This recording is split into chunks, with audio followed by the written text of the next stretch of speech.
Au début du film, on voit un jeune couple marié qui essaie de se tendre des pièges après une dispute.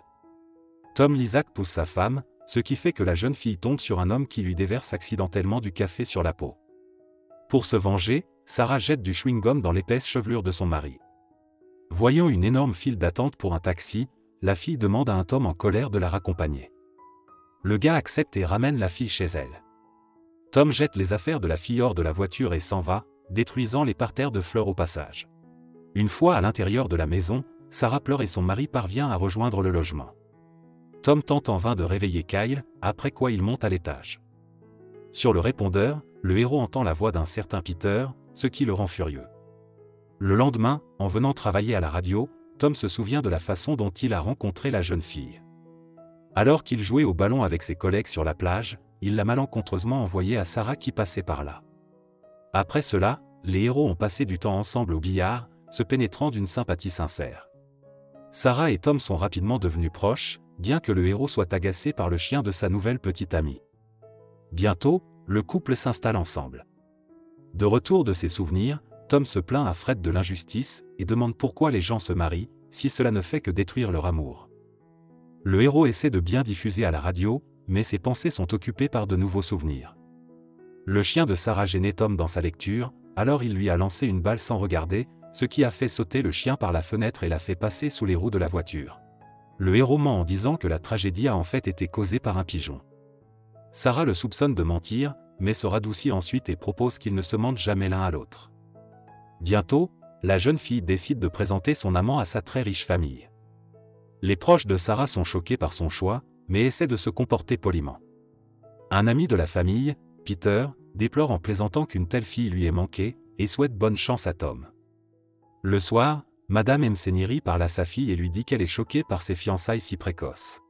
La femme affirme que l'amour seul ne suffit pas pour se marier, mais en voyant les yeux brûlants de Sarah, elle partage le bonheur de sa fille et décide de la soutenir en commençant les préparatifs du mariage dans la matinée. Alors que Madame Msenieri s'en va, Tom se fraye un chemin jusqu'à sa promise et lui demande si elle est sûre de sa décision. Avant la cérémonie, Kyle parle au héros et tente de lui expliquer que la vie de couple est compliquée et imprévisible. Sarah entend la même chose de la part de Lorraine, mais n'y prête pas attention. Tom remarque Peter, et est fâché que la fille l'ait invité au mariage. Kyle demande si Sarah avait quelque chose avec lui, mais le héros se rend compte que la fille a ensuite évité de répondre et n'a rien dit. Pendant ce temps, la jeune fille raconte à Lorraine qu'elle était avec Peter, et qu'elle voulait même tout raconter à son futur époux. Cependant, l'ami conseille à Sarah de ne pas le faire. Après le mariage, la jeune fille pleure, disant qu'elle a rêvé du jour du mariage depuis l'enfance, et que maintenant il est passé. Tom ment en disant qu'il a lui aussi rêvé d'une telle chose. Le héros calme Sarah, en lui promettant que tout sera parfait dans leur vie.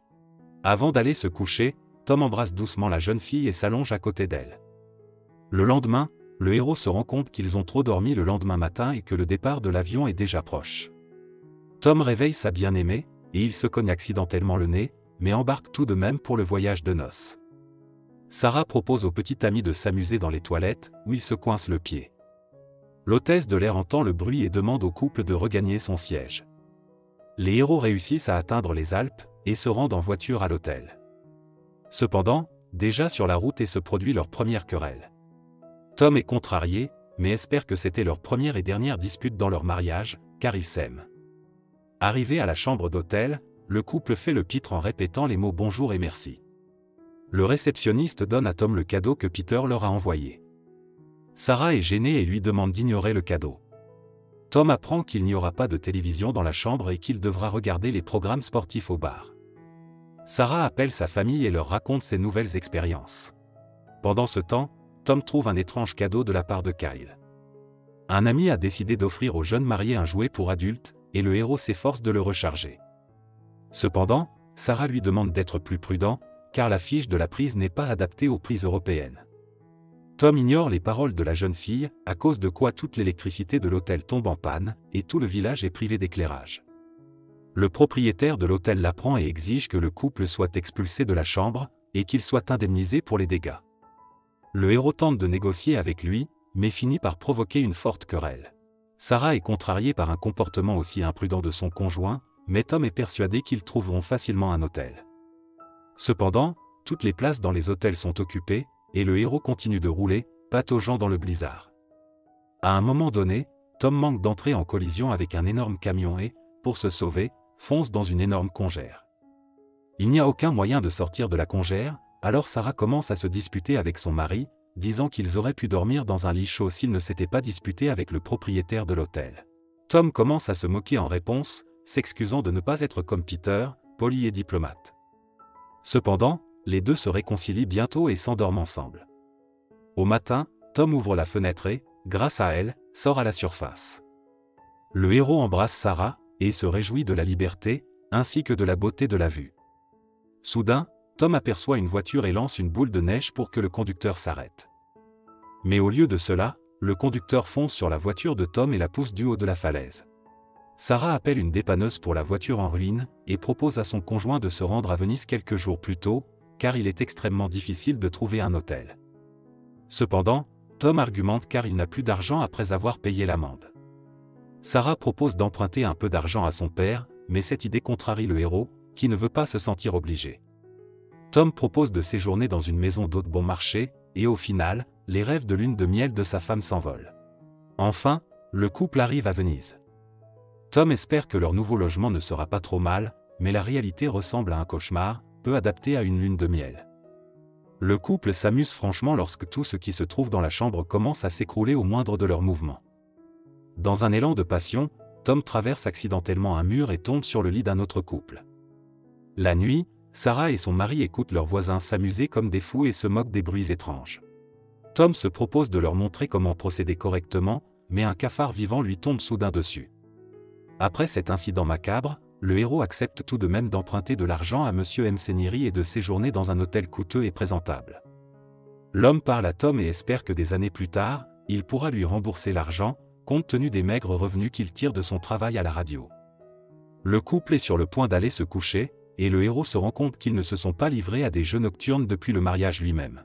Le lendemain, le couple passe un merveilleux moment ensemble, en profitant des différentes curiosités.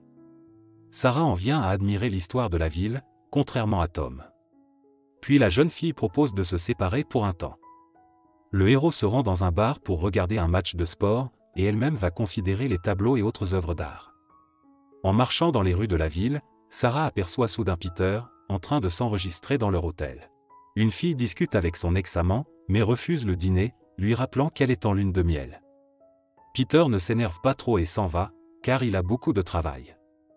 Sarah le rattrape et lui ment en disant qu'elle et Tom sont merveilleux, et qu'il adore étudier les sujets culturels. Lorsque le héros revient dans la chambre, la jeune fille lui propose d'avoir une discussion sérieuse, car peut-être ont-ils encore des secrets l'un pour l'autre. Tom avoue qu'il est coupable de la mort du chien, puis interroge sa femme. Sarah avoue qu'elle a eu une liaison avec Peter, ce qui choque le héros. Les héros se disputent, s'insultent et partent dans des directions différentes. Tom se rend dans un bar, où une jolie fille lui prête attention. Sarah se rend au musée, où elle est accidentellement rencontrée par Peter. La jeune fille en pleurs demande à son ami de partir, mais Peter lui propose d'aller faire un tour chez ses amis pour se détendre. Dans la voiture, l'homme verse du champagne à Sarah et parle d'art. La jeune fille rencontre Bernardo, qui affirme que le premier mois de mariage est le plus difficile, mais qu'ensuite, tout peut se transformer en une belle relation. Pendant ce temps, une fille du bar commence à chercher à séduire Tom. Ayant compris ce qu'elle veut, le héros décide de s'enfuir afin de rester fidèle à sa femme. Tom se rend à l'hôtel et, après avoir payé le portier, découvre que sa femme est partie quelque part avec Peter. Ayant appris que Sarah ne sera pas là avant le soir, le héros est très en colère et décide de retourner au bar. La jeune fille, pendant ce temps, passe un excellent moment à discuter avec Peter et Bernardo. Thomas séduit à nouveau Wendy, et propose aux gars d'aller ensemble dans la chambre d'hôtel. La jeune fille prétend habiter au même étage, et ment en disant qu'elle a oublié la clé. Le héros la fait entrer, et Wendy se jette passionnément sur lui. Tom parvient à dire qu'il est en lune de miel, et c'est seulement à ce moment-là que la jeune fille bouleversée s'enfuit. Le héros attend sa femme et, depuis le balcon, voit Peter l'embrasser. Sarah gifle son amie et lui rappelle qu'elle est en lune de miel, mais Tom est déjà caché dans la chambre d'hôtel. Le gars se jette sur Sarah en l'accusant, mais la fille trouve les sous-vêtements de Wendy et les présente à Tom en réponse. La fille jette un cendrier à la tête du héros, ce qui bouleverse enfin leur relation. C'est à ce moment que Peter entre dans la pièce et que Tom commence à le poursuivre.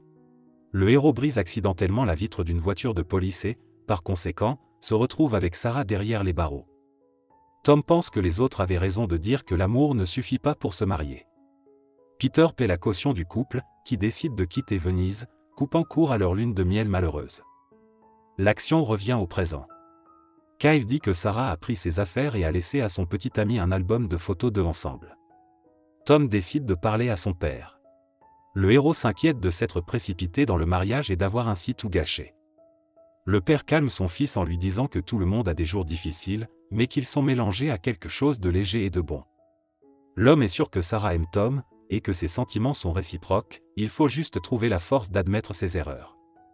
Le héros se rend en voiture chez sa femme et essaie d'entrer. Sarah l'écoute lui avouer son amour et espère la suite de leur histoire. Le portail de la maison s'ouvre et Tom court vers sa bien-aimée. C'est la fin du film. Merci à tous d'avoir regardé ce film jusqu'au bout. Donne un like à cette vidéo. Écris dans les commentaires ce que tu penses de ce film, et à bientôt dans de nouvelles vidéos.